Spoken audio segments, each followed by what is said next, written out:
जय रास्ता सा गुजर बोगे पगले रास्ता छेक ली है।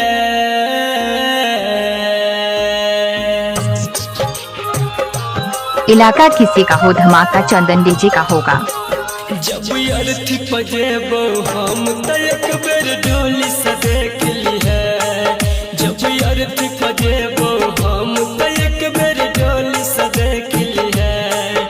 जय रास्ता सा गुजर बोगे पगले रास्ता सा गुजर बोगे पगले रास्ता छेक ली है। जब अर्थी पजेबो हम तो एक बेर डोली से देख ली है।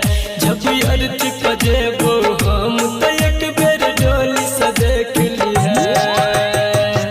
इलाका किसी का हो धमाका डीजे चंदन मुकेश का हो।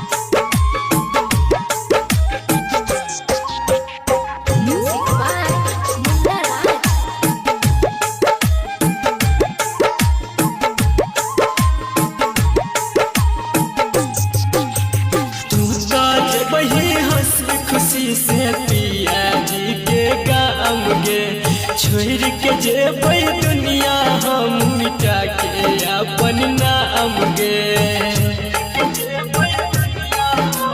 हाँ गे तू तो जेबै हंसी खुशी से पिया जी के गाम गे छोड़ के जेबै दुनिया हम मिटा के अपन नाम गे। बेरी कर है सन जित बेरी कर है सन हमके पल्लो फेंक दी है।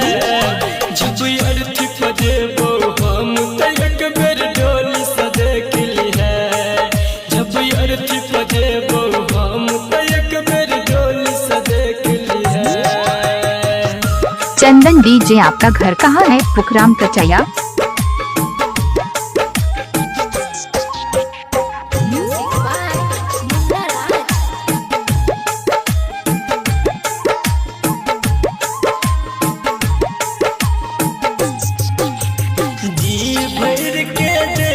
सूरत फेर देख नहीं पैबे गे आई जे मुँह मोरबे हमरा सब आदमी बड़ा पछतैबे गे। इलाका किसी का हो धमाका चंदन कटैया डीजे का होगा। जी भर के देख ले सूरत फेर देख नहीं पैबे गे आई जे मुँह मोरबे हमरा सब आदमी बड़ा पछतैबे गे। तोहरे डर विकेश संदीप कहो शत्रुधन संदीप मत पे मत टेक ली है। जब अर्थी पजेबो हम तो एक बेर डोली से देख ली है। जब अर्थी पजेबो